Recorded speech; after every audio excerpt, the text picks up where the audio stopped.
Hey everybody, this is Marc Awestruck's Comics Podcast. Just want to go through, this is like a 4-month haul. Go through a couple of different stores I've been at. These two, I believe I got the Second Chance Books in Rancocas. This I kind of super love here. This is the first, I think, 8 issues of the First Kingdom. A little preface that has never been reprinted, I don't believe. But I think the biggest thing here is the things that I like is that it has a stamp. Imagine this being in Bergenfield High School, New Jersey. This was in a library. So really great stuff if you haven't read any of this stuff. Titan has a very expensive reprint. I have a bunch of old scans of this stuff here, but the Titan reprint relettered everything. I kind of like the original like typewriter lettering that was kind of pasted on the book itself. This book was a really good find too, because this book has all of the Joe Jusko trading cards that he worked on in the 90s. But this is very expensive if you ever look this up. So this was pretty good. This was only 20 bucks. So I'll take that. That's very fun. Comics wise, this is kind of all over the place where I got these comics. We just talked about this on the show a little bit, generic comic book. There is no credit for this. It does say Steve Skeets wrote it in Comic Book Database, but I don't know much more than that. It kind of looks like Steve Lealoha around this time. This literally talks about the plot in this as a generic comic book. Really crazy. Really odd. It's a very odd comic, and again, there's nothing in here that says what it is. So I'll dig around. We'll maybe do a special show on this. This was a Wizard insert. I remember this. I don't believe that this Tim Sale art was ever republished. This just has a lot of little essays on who's looking at certain things here. Dan Jurgens, Tony Daniel, Doug Monkey. This kind of would be good if there was a high-res scan of this to potentially, like, ink this, Carlos Pacheco. Jim Ballant, not very often that he does any Marvel work. Again, this is all like a Wizard insert. Bagley. Again, I'm surprised that was never used. Bacala, that looks like it's barely finished. Humberto Ramos, Sean Chen, Walter McDaniel. So, Marvel 75th, first story, Chris Samnee, early Chris Samnee. This was in when? This was in 2014. So, early Chris Samnee. Biggest thing here is there is some Bruce Timm. But not only that, back here is a in-continuity alias story. So, I'd be curious if this alias is in the Omnibus. I think the Omnibus actually predated this. But back here, Paul Gulacy, Wolverine. That's some fun stuff there. There is this, a licensed Concepts of Champions. It's an Alan Davis artwork, but I gotta dig around. I would love it if there was, there has to be drawings under there. No, you got Rom, you got, Super Pro, Godzilla, Shogun Warriors. I don't know. I would love to see original artwork of this. That would be something. So, pretty good. These are really clean copies. I got these at Main Street Comics up in Middletown, PA. I remember Mike kind of looking at this before, but I feel like these might have been in like a 3-pack insert, or maybe that's how the Direct had it. Nothing, and then when it went later on, if it was Direct, had the line through the barcode. But these are all early. Ernie Colon, Walt Simonson, Rich Buckler, Klaus Janssen, filling in my Garney run. I know I had, so I got some good Garney there. Who's the ink on this? Dan Green and Klaus Janssen again. Klaus Janssen everywhere. This was a good mini. Again, I know that both of these guys, I looked them up recently on Instagram, after they did, whatever that book series was, that Walmart books that we had, I covered that previously, they just stopped doing comics, But this is Mitch Breitweiser. again, in the Michael Lark stamp, this has a replacement Captain America. You can see the Mitch Breitweiser and Elizabeth or Betty Breitweiser, who also worked on Criminal as an early colorist. I believe did Incognito.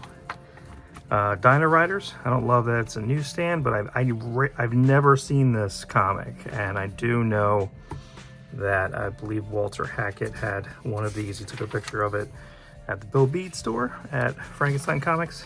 But early, again, hopefully future guest, Kelly Jones. Why he did so much work in toy-ish licensed comics around the time. Air Raiders, Dino Riders, Micronauts.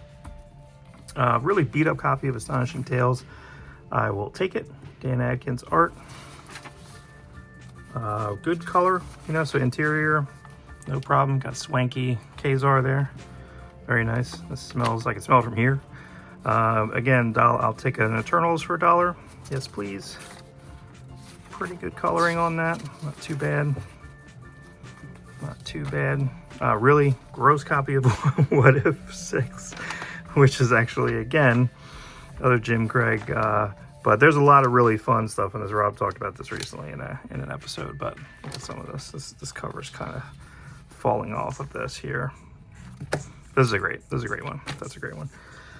This I think I had before and sold it. This is a Joe Sinnott cover, but probably going to feature this month on my Instagram. I've just been putting up an artist and their Fantastic Four renditions, and then their Superman renditions. So Perez being one of them, Simonson, Carlos Pacheco, John Byrne, what you gonna do? This I had previously, but you know, been on a Fantastic Four kick. Why don't you grab an Alan Davis? Alan Davis, please, Mole Man. There's a Kirby-esque. Very nice. I'll take that. That's funny. Hulk with She-Hulk hour. And I don't know if I ever watched that. I'm not sure if I ever watched that before. Pretty good. There we go. I think this was in tons of the ads.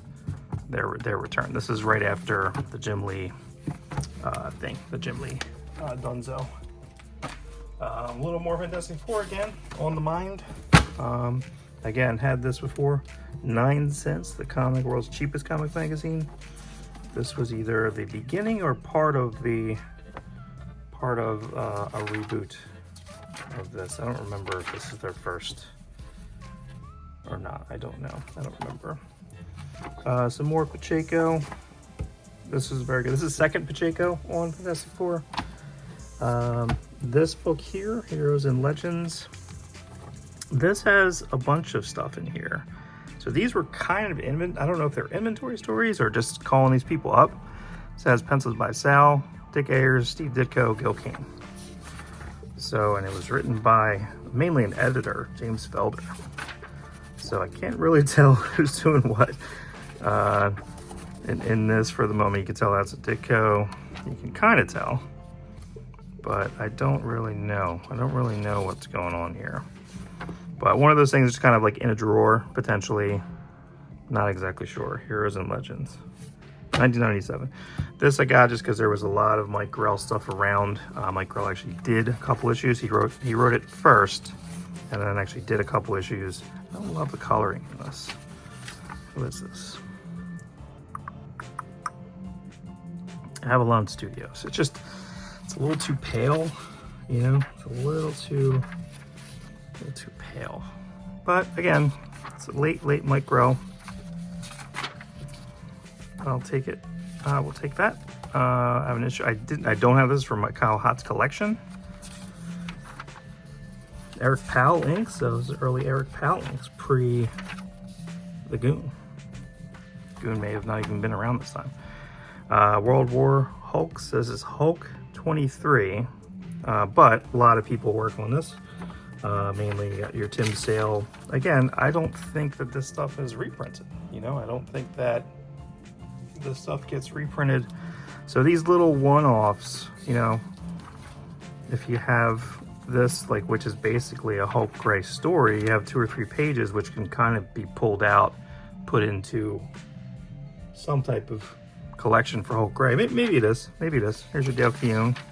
A couple pages, Dale Keown, or Maybe that's it. Maybe that's it. A couple pages in the Churchill. Back to Lionel Francis U. And you have your McGinnis and then your JR ending. And back to your McGinnis. Again, really powerful, really fun stuff. So where do I put this? I don't know. I don't know. I guess McGinnis. I guess McGinnis did the framing, but tough one. Tough one. This I don't remember. I don't remember this. This is before World War Hulk. It just seems kind of crazy. But I guess the issue is I just may have had the same inker. It just has Al Rio, Lee Weeks, Sean Phillips. And then if it follows, Lee Weeks, Sean Phillips, Tom Palmer. So if you go back, so okay, there's your Lee Weeks. There's your Lee Weeks, there's your Lee Weeks. And then once it hits to, and again, you're giving Sean Phillips just a bunch of talking stuff. You're giving Al Rio the other stuff. Again, I don't remember this. I don't remember. And again, where do they package this? Is this in the World War Hulk omnibus? I don't know. Speaking of Sean Phillips, here's a Kingpin, actually in alphabetical order. Sean Phillips breakdown. I remember not liking the way this looked at the time. I think the story was pretty good. I think this Kingpin is similar to the Kingpin in the show a little bit. So yeah, all right. It's cool. Again, got to go in my Sean Phillips collection. I was with Rob when I got this. This is the first ludicrous appearance of Lunatic. Lunatic being, and again, Marvel Comics presents at this time. It's all messed up. All messed up. I can't even tell what's going on here. This is 95. So 95. I have them on the cover. You have them in this section. Nope, flip it over. Okay. There we go. So here's your Keith Giffen. Do the Keith Giffen. Again, is this Lobo? Is this? It's like everybody around that time. Vengeance storyline. Pretty messy, you know, but that's fun. I got this because I don't remember if some of this artwork was done. This all seems to be in print. Of course, that's in print. I'll take that. That's in. That's in. This, I'm not sure if that's in print. I love art that is not around. I don't know if this was ever in print anywhere else. I think this was an actual press poster for New Warriors. Gabriel Gecko. The Force Works, I know that was on an ash can, but you have a better copy of it here. Paul Ryan, again, I don't know if this was ever used anywhere. I just like things that I know for fact. I don't think this Black Wolf art was used. And again, I think it's really funny. Black Wolf quote, when time comes, Tantalus will know his enemy as his empire crumbles beneath his feet. So swears Black Wolf. Who said that? Black Wolf. We really needed that. We really needed you to narrate that. I think this was on the trade. McDaniel. Lou Harrison. That might have been in one of the swimsuit issues. Thor Core. Again, I don't think that's in. The biggest point here is that, you know, Rob and I really like it when things are in something, but it's never been printed anywhere else. Like, I don't know where this Blaze is from. I'm not sure. That's not the Blaze artist. That's a Blade number 1 around that time. The Secret Defenders was in all the ads. I don't think that was ever printed. That was not issue number 1. This is kind of a nightmare of like early, I guess, Photoshop, having blood ties stuff together. Not exactly. Very faded X-Men wedding. I don't know what the point was there. I don't know if the Sabretooth was ever used. I'll take that. Thank you very much. And again, this was an ad only. Terry Austin, who should not ink. I love Terry Austin and all. I don't want him to ink Joe Madureira. I hate this. I dislike this. This was the ad a lot for Generation X. That was the cover to number 2. So pretty good. I got the next couple things I got because again, this was more of a situation, and unfortunately around this time, who did the covers? Oh, Betty Brightweiser, and I guess Betty Brightweiser, or let's see. No. Tim Truman, Chris Sotomayor. I got this because it said Truman on the cover, Garney on the front. the main Scar artist, Scardist. But you have Tim Truman, but you're just murdering the color. It's just too dark. It's just not doing the right thing. It's not doing the right thing. Other art in the back, you get early Gabe Hardman, Gabriel Gecko, as recently discussed, Gabriel Gecko. So pretty fun. Again, I don't know when this was Secret Invasion one-shots. I don't know if it was canceled by then or this was just an extra, how popular Scar was. Scar, possibly in Avengers Doomsday. Again, grab the same thing as here you have your Tim Truman inked by Enrique Alcatina, who is one of my favorites. This coloring is a lot better. This is a little bit better, John Kelly's. So this was a Convergence. Convergence is kind of crazy. It was, I believe, just kind of a fill-in event, but really fun. Hawkwoman. So not too bad. Albuquerque cover, I believe. Raphael Albuquerque cover. A little bit more Hawkworld stuff, kinda. You know, again, here's what I want. That's what I want. I see Tim Truman on it. Yes, please. A-Rack. This is the first Mohawk A-Rack. And again, notable, this was in Dollar Bin, notable because it has the Masters of the Universe preview, which a lot of these that just looks like such a toy. That is such a toy right there. Kurt Swan art. So it's fun to have this. This may have been before the cartoon as well. This continuity doesn't really match. It might match some of the mini comics, but does not really match the overall. Arion, I think I had an Arion run. I just was grabbing this in Dollar Bins. Just wanted to have the first couple issues there. Really good issue 2, Jan Duursma. The same thing. I had this before.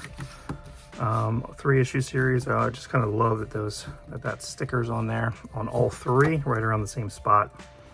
But this is a pretty good book from what I remember. I read this when I was maybe 12, 13. But really love the coloring on this. What's this? David Hornung. I'm trying to remember where I remember that. Todd Klein, Tom Veitch, and Adam Cooper.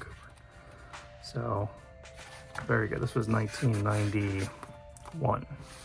14. It's 14. This was a little disappointing. This was presented by DuPont Pharmaceuticals, National Association of Retail Druggists. This is DC Heroes Good Activity. There was kind of nothing in here. You know, I don't know. Robert and I sometimes use a secret code to send messages, so use our code to find out what's written on the blackboard. I don't have time right now. But I was hoping this would be a little bit better. Yeah, I don't know. I'll have to go through that. That seems kind of fun. I do like these typically, but usually I like them because they're just talking to weirdo kids or whatever, so... Mark of Cain Part 2. This was so this is kind of like Batgirl Zero. This essentially is the first, maybe not the first, but a very, very early appearance. And this is almost exactly how the stories were in the first so many issues of Batgirl. The Kelly Puckett, Damian Scott. Almost a complete silent issue. Love this Batman. I love the Batgirl. Really great. That was a fun, just a good, it never stopped. I mean, the good thing with this, I mean, you just had good team after good team over and over again. So, no man's land. This is towards the end. This is towards the very, very, very end. This I've sold before. This I got at Main Street for $6. 10 issues, $6. All of these cover price for $3.99 or more. I think one of these in the back might go. No, I guess they're all $3.99. They're all chunky, but the first storyline is Andy. It's Andy Kubert and Joe on inks. Crimson Avenger. Come on, man. This is ridiculous. And then every issue had a backup by someone. So this one had a Zatara backup doing Robert Mitchum, J.G. Jones, all Len Wein, creator of Wolverine. Second issue, same thing. Boy Commandos. Just a great series. Really, really, really good. You can find these around. You can pretty much get a set Here you have a Vigilante J.H. Williams III backup, doing some more design, 7 Soldiers of Victory. Actually, I wonder when this was, because I feel like this was potentially before, this was before 7 Soldiers of Victory, I believe, with Grant. So that's interesting. Got your covers here, very nice. Garcia Lopez. Interior. You have always had a framing sequence by Scott Collins doing this kind of like a, I don't know, like a soft covering. It almost feels like this is almost like a history of DC Universe in a way. How they're doing this in an order. In order of continuity. Dave Gibbons challenges the unknown backup. Yes, please, thank you. Next one. Another Garcia Lopez, Gibbons in the back. Oh, what's that? Joe. Is that Joe in the back? What is this? What's happening here? Ooh, man, see? Look at this. He's something on the cover. Plus Our Army at War. Okay, you might want to mention that. Our Army at War is Joe Kubert. I wonder from how many years were in between these two. How many years when he first drew Sergeant Rock to this, which was 2010. 15 years ago. Holy craps.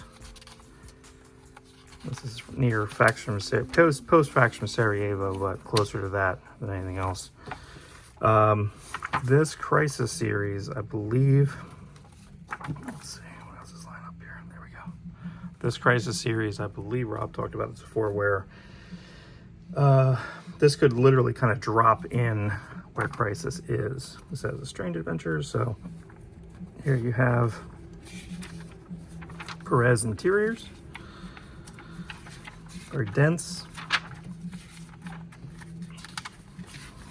Walt Simonson, Strange Adventures in the back. Very fun. Pretty good. Oh, I forget what the character's name is. So weird. Okay. Crisis Aftermath plus Legion of Superheroes. So here we would have, let's see, Giffen? Yeah, Giffen, Al Milgram. Alrighty, I'll take that. And then again, no slouch here, 3 through 12. You have Perez, and then you have Ordway finishes. Okay, Perez, so this is kind of reverse. So this is Ordway pencils, 3 through 12, Perez inks over Ordway, which is kind of the opposite on Crisis. And Perez does work later, Koblish inks, Ordway later, Perez, Koblish inks, Ordway. Oh my god, okay, so, all right. Doomsday Time, Dan Jurgens layouts with Jerry Ordway finishes. Okay, I mean, I would have rather had, I mean, that's okay. I mean, again, here you're just doing 90s. You're doing, 90s Guy Gardner, Doomsday. Oh, I was hoping they would have the punch with the blob head, Asbats. Got some Asbats here going. Jurgens Asbats. It would have been better, I think, if they just had somebody pop in here. If you had like a Paro or somebody. It's okay that, again, I'm not super mad at Jurgens here. This is correct. This has to make sense. It's almost panel for panel. That's panel. Back up by Brian Bolland. This is kind of fun because you have Atomic Knights and Camelot 3000. So dovetailing into Camelot 3000 a little bit. Very nice. More 90s action, new wave. So this is Jurgens again. Ordway finishes. Okay. All right. This is the Knight's End. Death of Superman. Return of Superman. Into Coast City. Over his dead body. Look at those abs. Very nice. Mullet Superman. Thank you. Very, very fun. Mongol. Back up here. I don't know. I mean, I imagine that Rob have seen this, but Frank Quitely, New God story in the back has a really good Darkseid just hanging out, just sitting down, which is, I'm trying to think, is there, that just reminds me of, I think a Silver Surfer at one point is just kind of chilling in one of the Fantastic Four. I wonder if that's like an homage to that. Len Wein. There's a Frank Quitely. Everyone wanted to know what a Frank Quitely New Gods would look like. This is every, if you want to see it for every people, this is every for people, probably in the exact same position of how they sit too. They always kind of annoyed me because they just always looked exactly the same all the time. This has Jesus Saez does the art here, just in the regular Jesus Saya's artwork, which is fine and all, but I just think if you're doing a Blackest Night type of thing, I mean, where's Mike McCone? What you could have gotten Stuart Immonen, and then, you know, didn't get the memo probably again here. It's not too bad. We've talked a lot about, you know, they get Bill Sienkiewicz to do a project and then he doesn't exactly know the assignment, so he kind of does whatever he wants. It sure is still following the way he draws, but like, oof, yuck. Okay, that's fine, whatever. Number 10, again, lots of people in this, but most of it is Jesus Saez and then Tom Denerick. So you're kind of crapping out on the very end. It would have been nice if you would have had a return of an Andy, but would give him a newer inker, give him a modern inker. And then the backup here, which I guess just goes into one of the 52. I can't remember when the heck this is. You know, you have a Blue Beetle situation back here. Again, this is fine and all. Gary Frank's fine and all, but you know, I would think if you're doing like the boo-ha-ha stuff here, you would have grabbed Kevin McGuire. So pretty good. Getting into some more DC stuff. This is the weird, bad Doom Patrol. No one likes this new Doom Patrol lineup, so I kind of would be interested in reading this. Doom Patrol lives forever, but yeah, this was, I believe, disliked at the time. I think no one liked this. But the art's pretty cool. I mean, this is actually Joe Staton drawing. It feels a lot like early Giffen, and early Giffen was like Barry Windsor Smith. Interesting. I got this because there was a while when hardware came back where you could not get a hardware. You couldn't find a hardware #1. But I rarely see this in perfect condition. I don't really remember. Has a trading card in there. 4 panels of a 16-panel mural.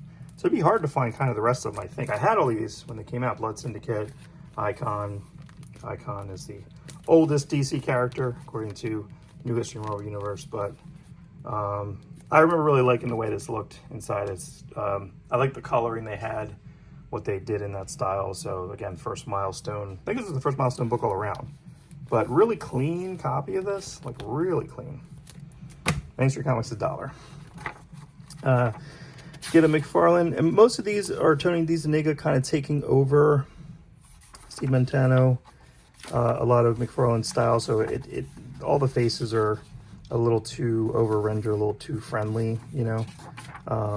But again, you can't really deny how crazy these pages are, man.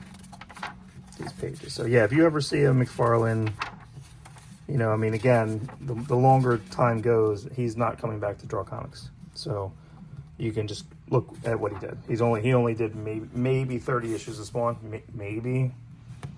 So yeah, you can get these. Again, pretty white copy. Very cool. Mr. Just because I want to throw it on the Instagram. This is actually a pretty good series anyway, because I have some of the series already. I think I had a set of it. I sold it, but I kept a couple issues or rebought issues here and there because there's a Darwin Cook's story in one of these. This has a Michael Lark backup. Again, the Michael Lark backup is pretty good. It seems like the backup's almost the whole thing. And then we have a giant preview of New Frontier. Speaking of that, Michael Lark drawn and lettered by, oh my. It almost seems like that's not true. It's weird. I guess it is true. It just doesn't, it just looks like Willie Schubert or somebody like that, or Clem Robbins. All right, well, very interesting. Again, I don't remember reading this. So this has Golden Age Mr. Terrific there. Sad Mr. Terrific here. Dr. Bones. Dr. Bones is an a-hole. So very cool, very well done, Mr. Terrific. Again, I don't have an idea of, I guess we want to maybe dig into that maybe on the show. I don't know who created this costume. If that was like Steven Sadowski when he was coming over from JSA, because that was not the Mandrake costume. That was not the Tom Mandrake costume. That was just like a jacket and like the head thingy. But not even, I don't even know if the T was on his face. But this Fair Play, and again, such a good design, and then slightly updated for the movie. pretty good. Anyway, this Robin, anyway, I don't remember if I've ever read this, but these pulp ones are usually pretty fun. But Eduardo Barreto, let's go in my Eduardo Barreto collection. Eduardo Barreto, unfortunately, he'll never have royalties. They're one of the best Martian Manhunter stories, called American Secrets, will not be printed, mainly because Gerard Jones wrote it, and that's a no Gerard Jones, because he is a pedophile, I believe. So I'd have to look through to see. I'm not sure how the time travel. Is Robin even in this? I'm not even sure what's happening in this. So, but again, pretty fun to see Eduardo Barreto. Right around this time, Eduardo Barreto worked on Master of the Future. I feel like he kind of did a couple of these annuals, so these are pretty fun. No, I don't think I ever read this, so yeah, I'd be curious to kind of go back. I'm not sure exactly if he ever went in Western, but even that, the covers are always really fantastic. I'll always grab a Mademoiselle Marie character. I'll always grab an issue here. So Sergeant Rock issue from '86. Yeah, the first page always looks kind of the same, but you always want to see who's drawing this, whether it be Kubert. In this case, it is a Kubert. It is art and lettering by Andy Kubert. And this is not quite Baxter, but this is when the paper got a little bit better, you know, on some books. So, but it's neat to see a young Andy doing a Joe, like a Joe. But yeah, always a big fan of Mademoiselle Marie. I always thought that there should have been, and I think there almost was. I feel like Greg Rucka might have touched her in something, not inappropriately, just to be clear. I feel like that was something, but I don't remember exactly how that worked. Superboy, basically grab this because it says Bob Brown art. Bob Brown is a great artist, worked on Daredevil for a long time. His Batman run in 67, 68, I think is really good, but this just looked, again, this is literally, I think this is a Julie type of situation, Julie Schwartz. Julie Schwartz always just said, you got to hook them on the cover. Hook them on the cover, go. So this maybe happened, seems so. How did this happen? So yeah, I would like to read the two Clarks, so very cool. Cross-dressing Superman, very cool, very nice. So we're all going, this is the first Babe Watch. Superwoman replaced Superman, Superboy for Supergirl, Wonder Woman for Wonder Warrior. So I don't know what's going on here. Kurt Swan, what you gonna do? So Paris Cullen's cover, so you have to have the boring Kurt Swans in the front. All right, but yeah, just seemed interested into this. Who's he fighting here versus the Viking? And then Eduardo Barreto here, here on the side. Superman Warrior of Mars. So I can't say Warlord, oh boy. So we'll see. This is could be, what if Superman landed on Mars? I'm not sure. So again, did they forget to really do the story? Not sure. Sell that cover. Sell it. Very cool. Working out the DC. This is Wayne Boring. This is a great one shot. Well, I think this was the start of the Secret Origins comic, but again, this Ordway, Wayne Boring, Ordway, you know, fixing it up a little bit, a little more modern, Boring Ordway, heavier on the cover here. Action Comics Annual. I almost feel like when this came out, this was when Adam was doing it and Richard Donner was kind of co-plotting some of it here. I'm not sure if Donner had anything to do with this. I don't think so. Jeff Johns, with Richard Donner. Okay, yeah, so right. But you have Art Adams main story. Kind of hard to see. Again, really colored, really colored. Then it goes to Eric White, Joe Kubert, Rags, and Gary Frank. With the secrets of the Fortress of Solitude. So that's fun. That's Phil Jimenez. Those are Rags Morales here with Hazad. Where is the Gary Frank? And then that's Tony Daniel. And then the Gary Frank, which I imagine if they're putting this together, if they have some type of Jeff Johns, I imagine this would all be in there. But yeah, probably going to feature the Art Adams. Could feature a couple different Art Adams timelines. So this I thought I had, but again, this is a Liam Sharp layouts, Joe Staten finishes, but yeah, it's fine. But again, I gotta have it for my Liam Sharp collection. This is very Liam Sharp. Oh, look at that Batman. That is it's a thick Batman right there. Oof. So it doesn't look like it's, you know, that good, but I will have to have it. These 3 Spectre issues, Dave Johnson, 2 P. Craig Russell. Main draw here is we have to complete for the Norm Brayfogle collection. I'm only missing probably 10 issues of anything for Norm Brayfogle. I have pretty much everything. Everything, everywhere, Norm Brayfogle, okay? Very nice. Good white cover. Sometimes that's hard to see. Norm Brayfogle again. A couple Anarchy issues are evading me. They're a little more difficult to find. But check this out. I've never read this series, and pretty good. This was an issue I was missing. And again, it's good. Yeah, beating up some. The one thing that when you go out, if something a little is wrong with it, it goes in the dollar bin. You know, so I would say like with something like this, it's hard to sell with some of the pages in the back like ripped or something's wrong with it. But the color on this is really good. Again, you're gonna have a main story, Joe Kubert main story. That was a newer story. Jack Sparling, Carmine, Kaluta in the back here. Let me see if I can find the Kaluta. Detective Chimp, some reprints. There we go, Carson on Mars, back up. Very nice, very nice. That's what I want. That is what I want. And again, most of the time when it's like this, it's still there. I mean, you know, but that's fine. That's what I want. Carson of Mars, 100 pages. Give me that, 100 pages. I always want to grab an 80-page giant because I just feel that there's probably some art in here. This is a heavy Ordway, I guess, lineup here. Is you got Ordway doing a Wildcat.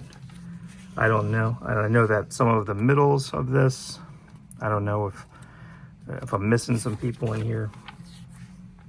Neil Edwards, meh. But yeah, this Ordway, it's a good finished Ordway, post Wildstar, of course, but very, very finished. Jesus Marino. It's terrific. So yeah, so something like this, you know, you're gonna get an 80-page giant, gonna be thick. This I believe I had, but sold with a lot of my Superman stuff. Again, worth the price of admission. I feel like this is darker than normal. It may or may not be. I don't know. It just seems like it's, but this kind of fits everything. This fits everything I like. It's a partial loincloth. The barbarian, the Tarzanish Lord of the Wolves. This is Frank Fosco. Frank Fosco of Teenage Mutant Ninja Turtles fame later on. The highbrow entertainment version. Frank Fosco. Again, cool coloring on that. This is neat. Who did that? Who did the coloring on this? Darren Vincenzo. Very nice. Take it. I'm rebuilding my Warlord run. So again, you can find the fun thing when you look at a lot of the Warlords is pretty much if you get a Mike Grell, you get a wonderful 2-pager. Let's check these out. Trilogy, I know this one. I kind of know this one by heart. This I featured on my Instagram years ago where I took out maybe like 10 when limited to 10 and just did the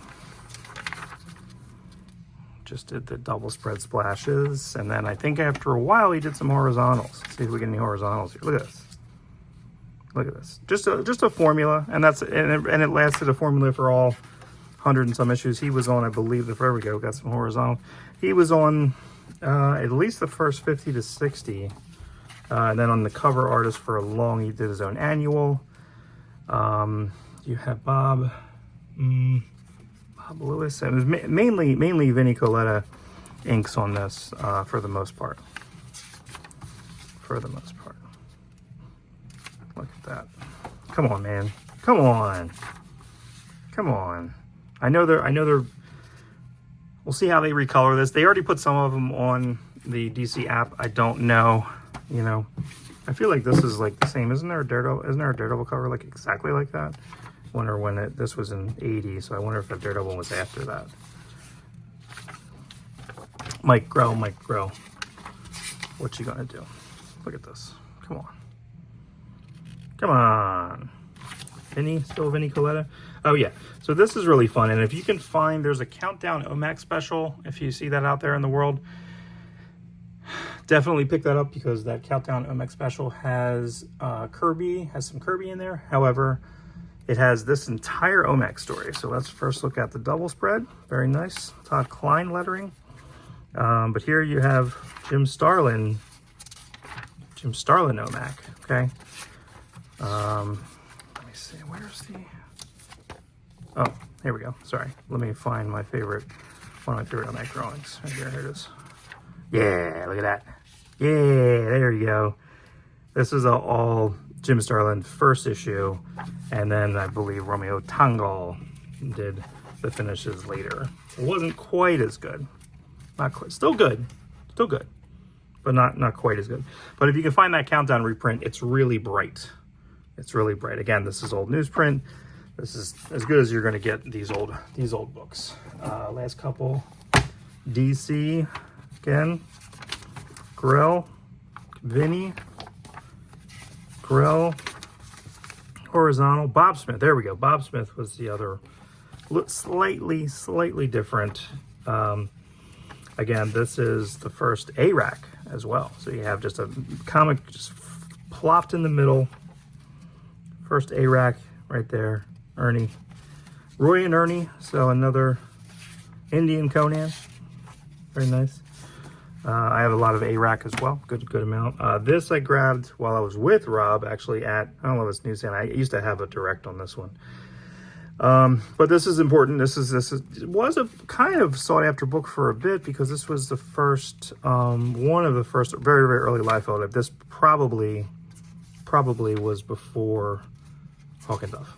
So Rob Liefeld, everybody. This is his early DC style, kind of coming out of Megaton style.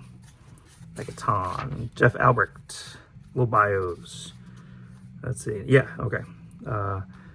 He has received additional offers as pencil Secret Origins of Nightshade. Next month, he'll begin drawing a 5-issue Hawk and Dove miniseries. Okay, very nice. Okay, that's a cool Jen Duersma cover. And this, because I feel like I've seen this. I think they can't call it The Last God. And I just kind of see this everywhere. I really like Riccardo Federici.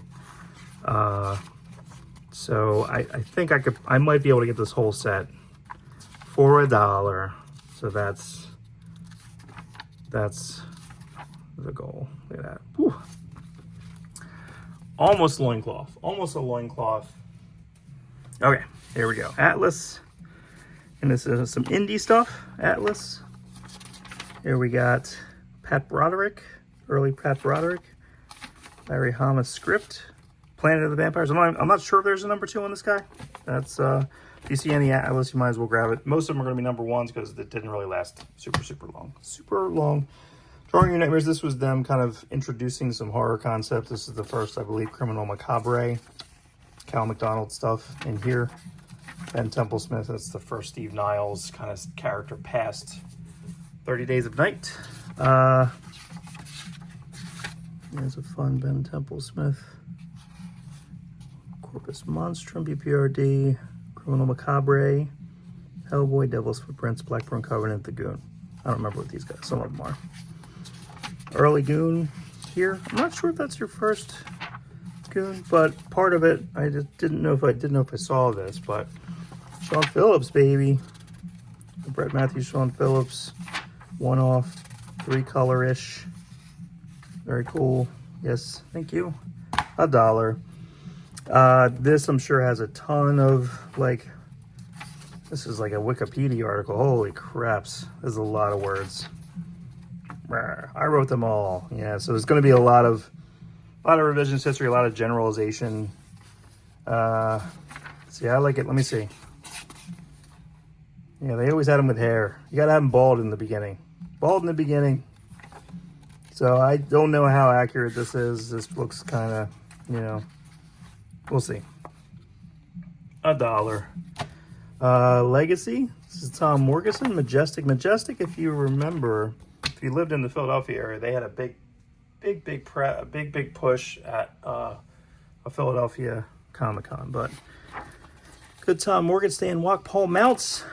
Fred Schiller. I remember talking to Fred Schiller. They were pushing this stuff pretty hard.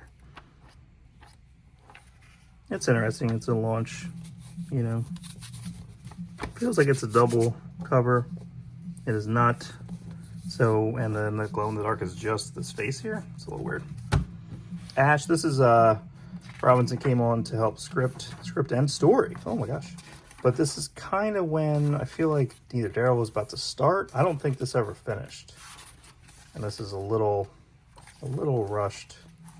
Doesn't look like normal Quesada. But again, a pretty good Quesada collection, so gotta get it. I have number 3 of this.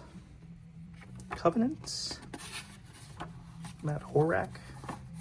This is like a very no frills too. Just very no frills. I don't know. It feels like I think I have this. I think I have number 2. So I don't know if this ever finished either. For my Ed McGuinness collection, I may have this. It's hard to get these books because there's so many different covers, and I feel like I have it. I may already have this. I may already own this. But again, Rules of the Game 1, which was probably Captain America 10, 11. Pretty much every story they had for Captain America when it went to Agent America, there's Thunderbolt Ross, but can't say it's Thunderbolt Ross. You know, like so. Trotsky. I think this was in a lot of ads. Again, McGuinness, that's his bubbly. Another one, I may have this one too, but that I'm trying to get all the Quesada covers. I have a good amount of these covers as well. The Will's Pistachio covers. I want to try to get 9 and 9. If I get the 9 and 9, I can put them downstairs on my boards. Some Soul Sagas, which again is more of a liquid Soul Saga. Stephen Splat. Never read this. I think I have one. I have like a cover B, number 1. It's always going to bother me. So I got to find a cover A. I want to say there isn't more than maybe 5 and maybe a source book or something like that. I don't think this went very far. I don't think so. I have the Jim Lee cover of this, so I want the cover A of this, please. Thank you. So again, Travis Charest. This is Alex Sinclair colors.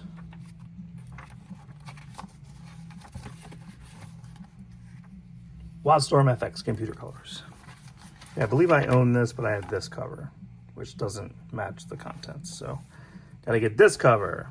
This one. Travis Charest, right before he said, you know what? I'm out of here. I'm going to go to England and draw albums. I never liked J.G. Jones on these covers. I don't know. But what's funny about this is that basically, again, this will go into, this didn't match the style. It was kind of weird. It's kind of like in between Charest and Phillips a little bit. But again, if you're going to do Sean, you're doing Sean Phillips, do Sean Phillips. Just have Sean Phillips do the covers, please. Please and thank you. So again, for my Sean Phillips collection, a lot of talking. And then this one, this was volume 3, number 17, probably very, very close to the end, but it mentioned Sean Phillips on the cover. So it looks like there's a little bit of like a flashback or something in here. Seems so, not sure. Or they just need a couple pages drawn. I thought I had this. I think I sold this or something for some reason. I don't know. I couldn't find it. So again, got to complete my Claudio Castellini collection, which is only, I don't know, 10 comic books. So I pretty much have all of these, but this is ridiculous. It's ridiculous. Wonderful.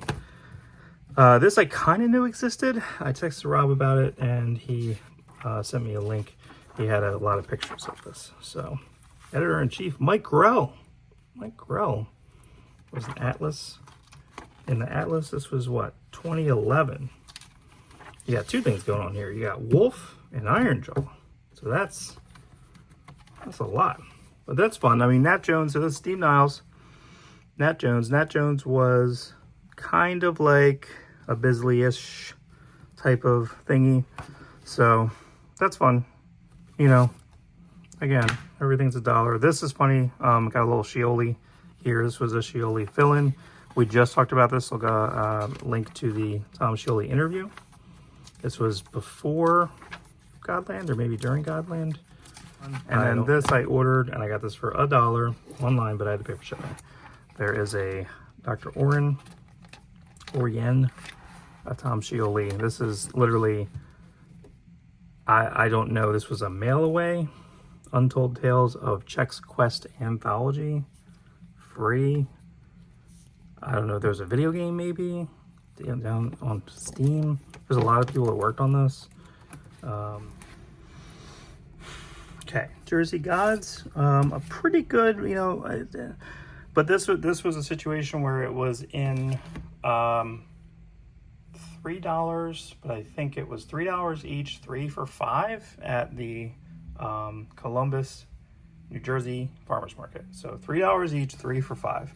I don't know the math on that, but that sounds good. So I got all 3 of these for $5. Again, it's Dan McDade.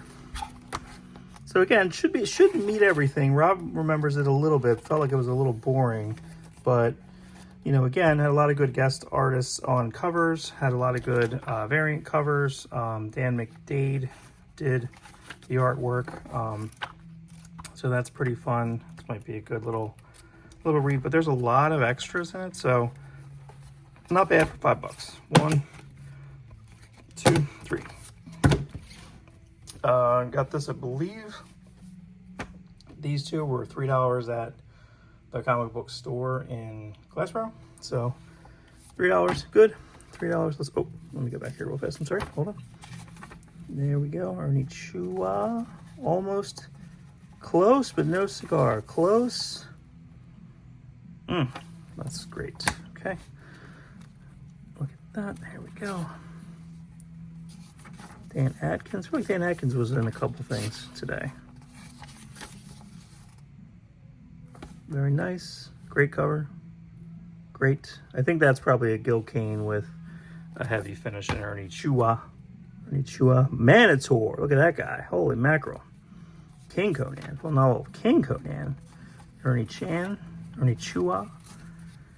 Take your pick. Take your pick, buddy. Look at this. Holy mackerel.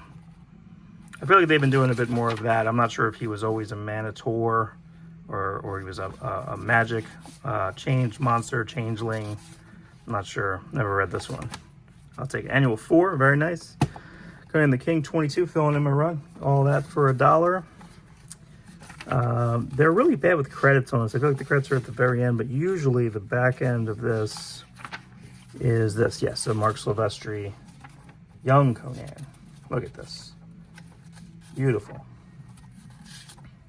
Beautiful. Funny story, I listened to Marc Silvestri today. His first issue of Conan, he didn't really understand because he came from working from DC, doing like ghosts and weird war tales, weird Western tales.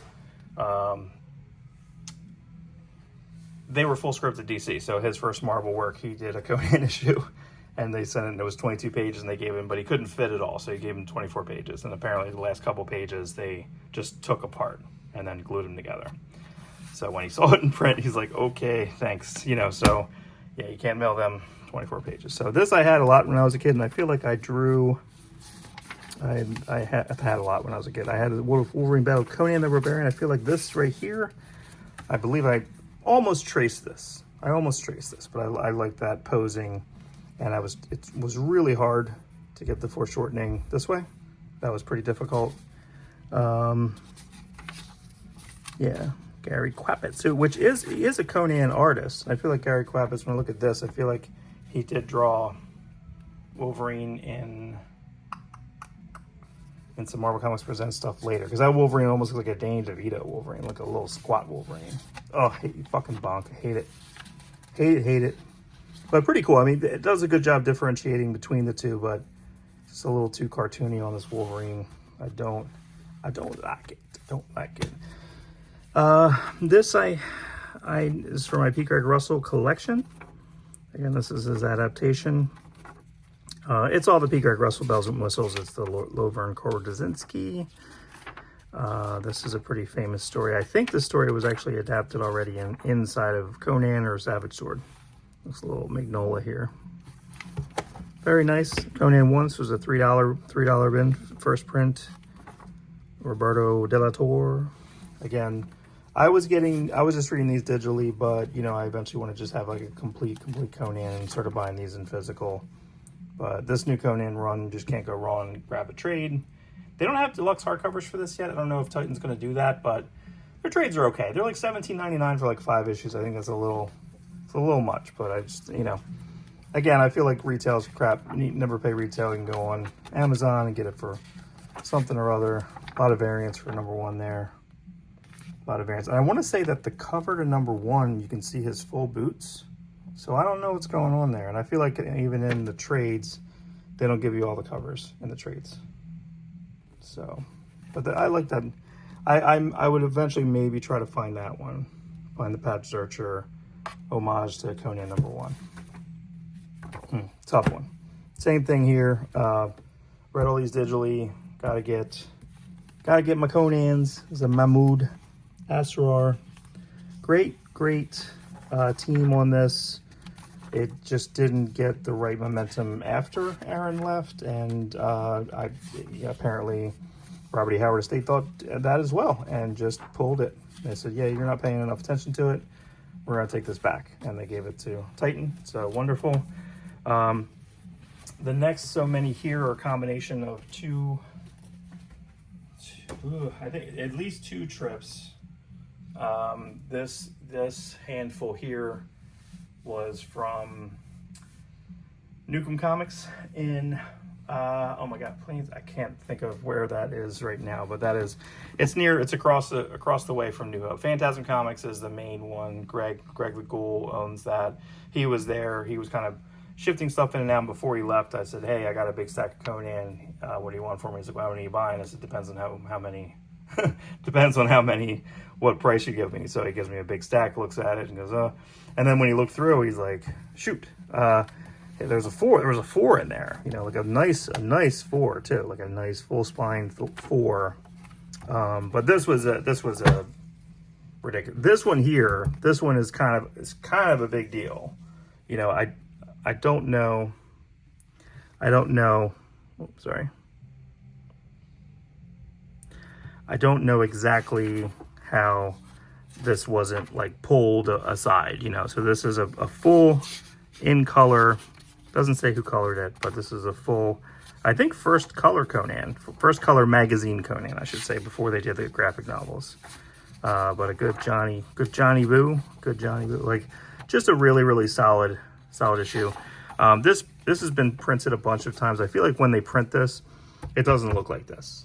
I feel like this story here, this Red Sonny story here, they don't print it to look like this. And the coloring on this, I imagine that this is shaken. I mean, this is so crazy. Ugh. And this would be 78. Oh, 78. So this is like 6 or 7 years before American Flag. But look at so this would have all been, there's no computer here, none of that. So this would have been all screens. This would have been all glued to the board. I would love to see the original boards of this thing. Holy mackerel.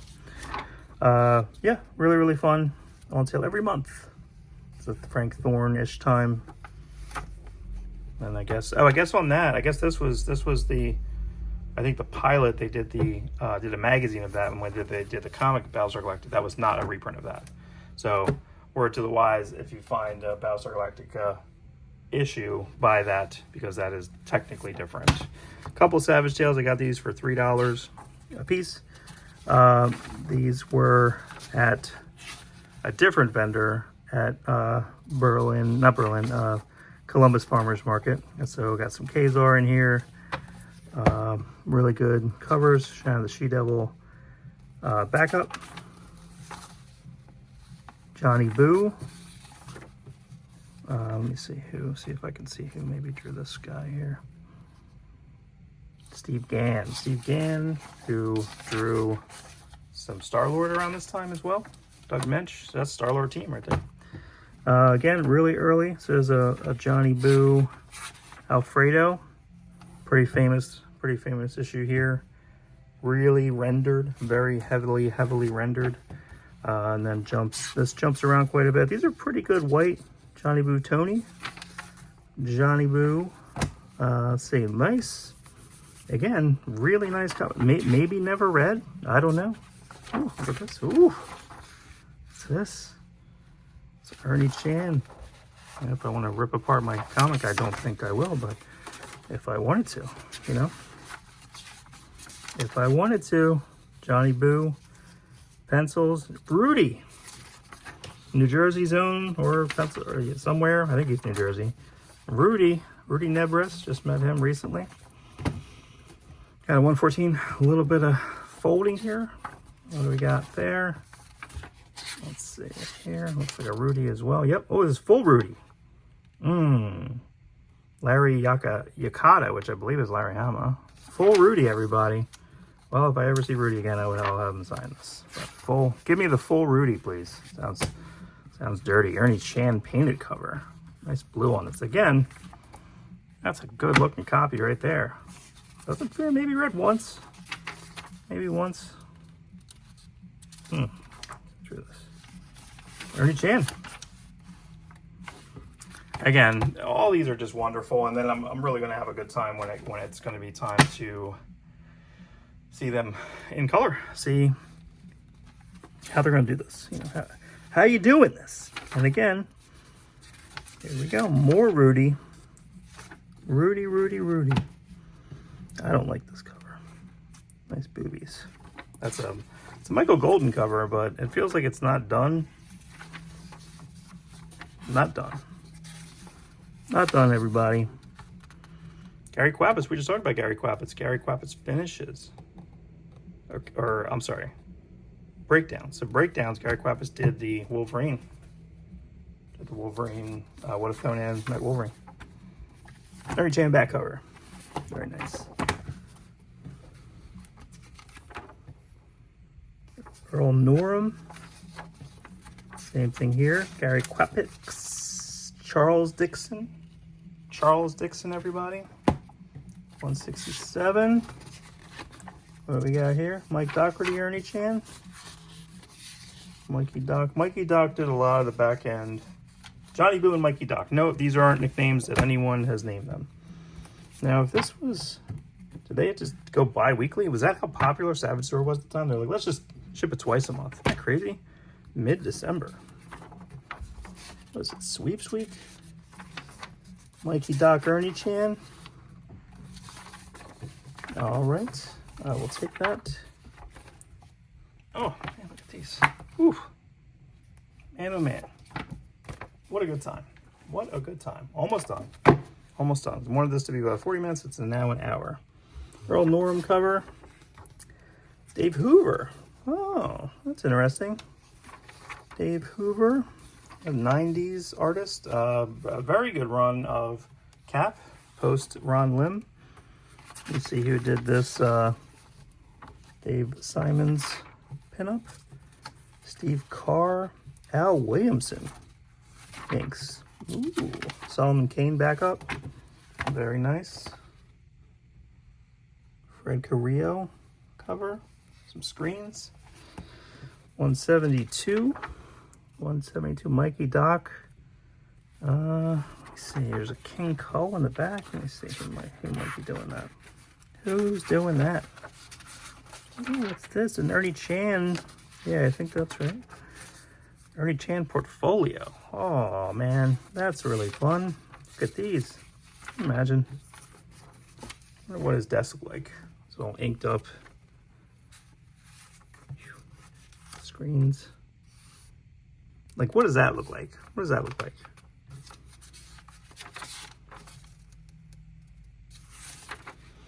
Dave Simon, so we're 1989 now. 1989. Mikey Doc, Alfredo, Alcala. Again, interesting. This would be almost 15 years later. Alfredo Alcala is still doing these bits and rendering. Crazy. Crazy. Look at that. Scary. That's Oliver. What's this? Who's this artist?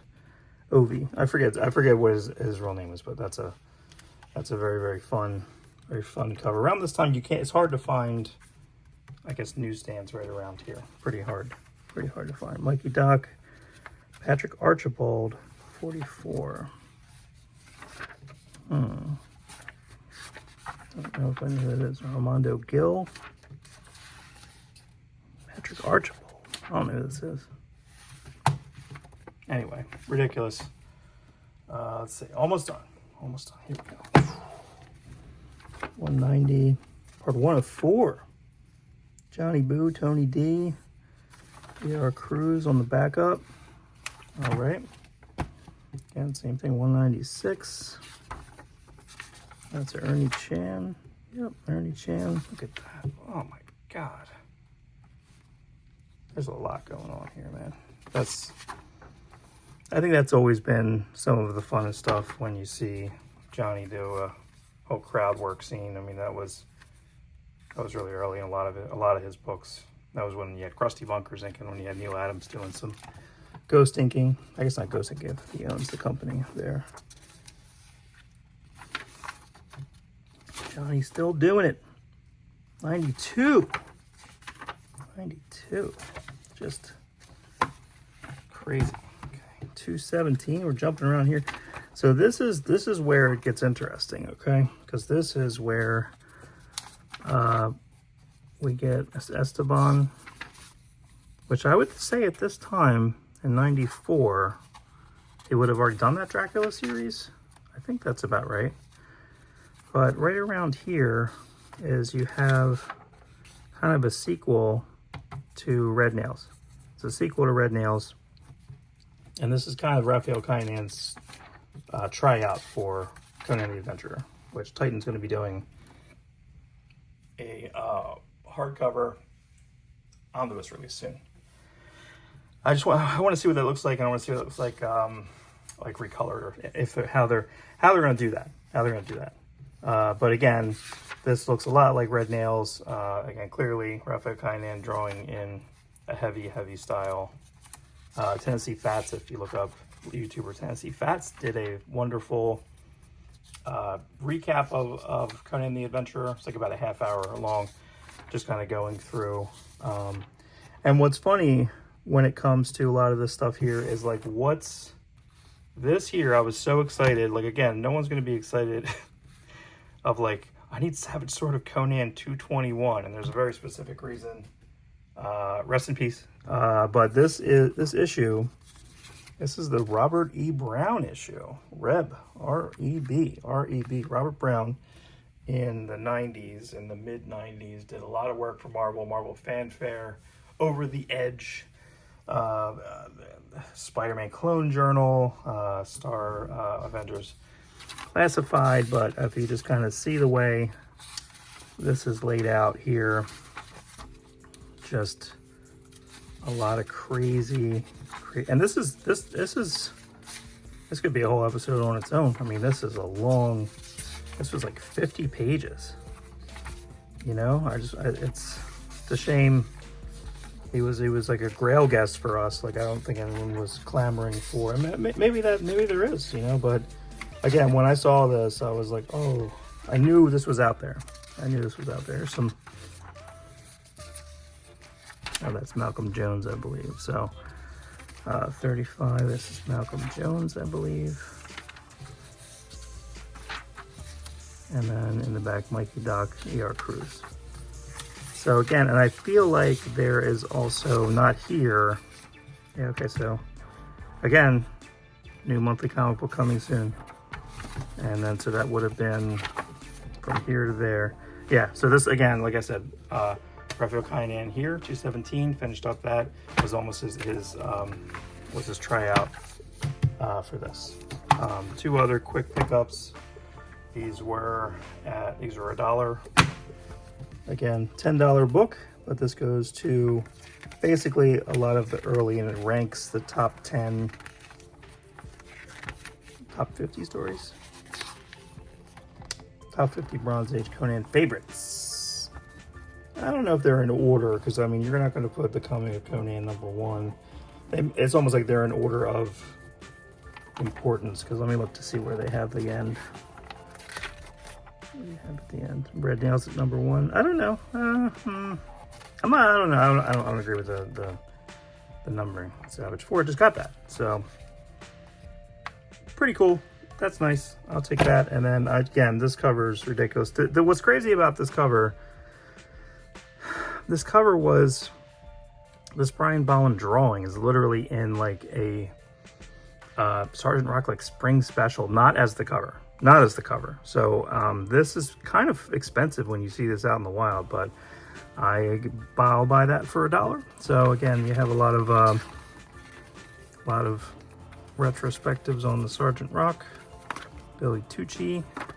So pretty cool, very nice. So that's it. Again, that's like about a 4-month haul in various places. So again, what's crazy is that this was, out of all that stuff, all that cool stuff, well, I would say this was a big one, and I would say second big one is this guy here. You know, again, woo. Yeah, I would say that this one here is a pretty big deal. That's unbelievable. So, all right, everyone. Well, like, comment, subscribe. Hope you enjoyed. This is the 4-month haul. I want to thank all the comic stores that I go to. Newcomb Comics in, God, I can't remember where the heck that is. Main Street Comics, Milltown. Oh my gosh, I can't remember any store right now. The comic book store in Glassboro, New Jersey. I'm trying to think where else. Ron's Comic World in Hainesport, New Jersey.